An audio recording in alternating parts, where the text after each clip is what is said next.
അസ്സലാമു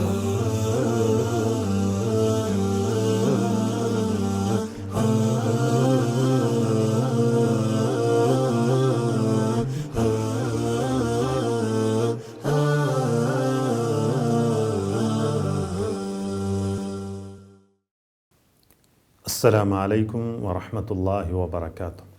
അൽഹംദുലില്ലാഹ് വസ്സലാത്തു വസ്സലാമു അലാ റസൂലില്ലാഹ് വഅലാ ആലിഹി വസഹ്ബിഹി അജ്മഈൻ. അമ്മാ ബഅദ്. സ്നേഹമുള്ള സഹോദരങ്ങളെ, സഹോദരിമാരെ, ശഅബാൻ മാസത്തിലെ നോമ്പിൻ്റെ ശ്രേഷ്ഠതയെക്കുറിച്ചാണ് കഴിഞ്ഞ ക്ലാസ്സിൽ നാം മനസ്സിലാക്കിയത്. ഇനി നാം മനസ്സിലാക്കുന്നത് ശഅബാൻ 15 വല്ല പ്രത്യേകതയുമുണ്ടോ എന്നതാണ്.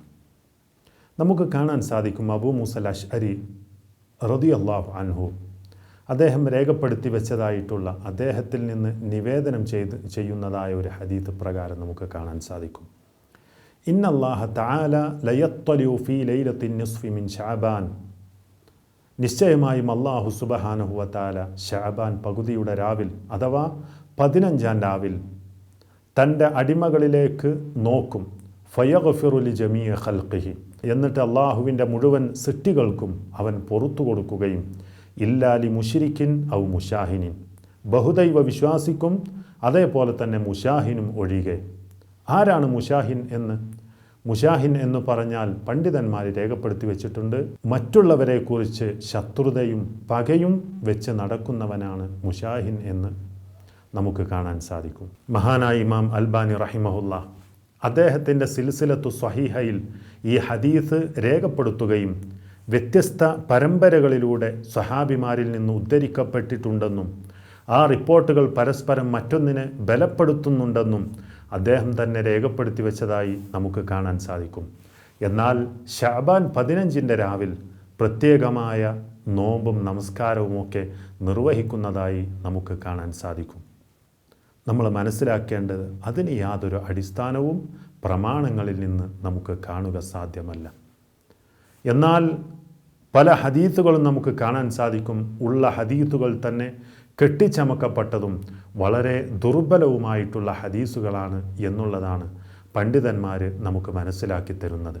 ആ ഹദീസുകളുടെ ആശയം ഇപ്രകാരമാണ്: ശഅബാൻ 15-ാം രാവായി കഴിഞ്ഞാൽ അതിൻ്റെ രാത്രിയിൽ നിന്ന് നിങ്ങൾ നമസ്കരിക്കുക, പകലിൽ നോമ്പനുഷ്ഠിക്കുക എന്ന് നബി സല്ലല്ലാഹു അലൈഹി വസല്ലമ പറഞ്ഞു എന്ന് പറഞ്ഞുകൊണ്ട് പറഞ്ഞ ചില ഹദീസുകൾ. അതുപോലെ തന്നെ മറ്റൊരു ഹദീസ് ഇങ്ങനെയാണ്, അതിൻ്റെ ആശയം ഇങ്ങനെയാണ്: ശഅബാൻ 15-ാം രാവിൽ ബനൂ കൽബ് ഗോത്രത്തിലെ ആടുകളുടെ രോമങ്ങളോളം അള്ളാഹു ആളുകളെ നരകത്തിൽ നിന്ന് മോചിപ്പിക്കും എന്ന് പറയുന്ന ഒരു ഹദീസ്. അതേപോലെ തന്നെ ആരെങ്കിലും 15-ാം രാവിൽ 1000 ഖുൽ ഹുവല്ലാഹു അഹദ് എന്ന സൂറത്ത് ഓതി 100 റക്അത്ത് നമസ്കരിച്ചാൽ അവൻ്റെ ആവശ്യങ്ങൾ നിറവേറ്റി കൊടുക്കും എന്ന് പറയുന്ന മറ്റൊരു ഹദീസ്. ഈ ഹദീസുകളെല്ലാം തന്നെ ഒന്നുകിൽ മൗദൂഅോ അല്ലെങ്കിൽ അങ്ങേയറ്റം ദുർബലമോ ആയിട്ടാണ് പണ്ഡിതന്മാർ ഈ ഹദീസുകളൊക്കെ രേഖപ്പെടുത്തി വെച്ചിട്ടുള്ളത്. കാരണം ഒരിക്കലും നബി സല്ലല്ലാഹു അലൈഹി വസല്ലമയിൽ നിന്ന് ഇങ്ങനൊരു ഹദീസ് തന്നെ റിപ്പോർട്ട് ചെയ്തിട്ടില്ല എന്നുള്ളതാണ് അവരെല്ലാം നമുക്ക് മനസ്സിലാക്കി തരുന്നത്. അതുപോലെ തന്നെ ശഅബാൻ 15-ാം രാവിൽ ചില സഹോദരങ്ങളെ നമുക്ക് കാണാൻ സാധിക്കും, അവർ മധുരം കൊടുത്തും പ്രത്യേകം ഭക്ഷണം പാകം ചെയ്തുമെല്ലാം ആഘോഷിക്കുന്ന ഒരു രീതി നാം കണ്ടുവരുന്നുണ്ട്.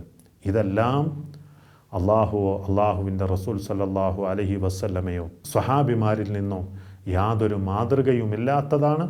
അതുകൊണ്ട് അതെല്ലാം നാം പാടെ വർജിക്കുക. അള്ളാഹുവിൻ്റെ റസൂൽ സല്ലല്ലാഹു അലൈഹി വസല്ലമ എന്താണോ നമുക്ക് ദീനായിട്ട് പഠിപ്പിച്ചു തന്നിട്ടുള്ളത്, ആ ദീനിനെ നാം ഫോളോ ചെയ്യുക. അതാണ് ഇസ്ലാം. ഇസ്ലാം എന്ന് വെച്ചാൽ അള്ളാഹുവും റസൂൽ സല്ലല്ലാഹു അലൈഹി വസല്ലമയും അവിടുന്ന് പഠിപ്പിച്ചു തന്ന കാര്യങ്ങളാണ്. അതുകൊണ്ട് എന്താണോ സത്യമായിട്ട് നമുക്ക് പഠിപ്പിച്ചു തന്നിട്ടുള്ളത്, ആ സത്യത്തെ നമ്മൾ ഫോളോ ചെയ്യുക. അല്ലാഹു സുബ്ഹാനഹു വ തആല നമ്മെ അതിനനുഗ്രഹിക്കുമാറാവട്ടെ. വസല്ലല്ലാഹു വസല്ലമ അലാ റസൂലില്ലാഹ് വഅലാ ആലിഹി വസഹ്ബിഹി അജ്മഈൻ. സുബ്ഹാനകല്ലാഹുമ്മ വബിഹംദിക അഷ്ഹദു അൻ ലാ ഇലാഹ ഇല്ലാ അൻത അസ്തഗ്ഫിറുക വഅതൂബു ഇലൈക.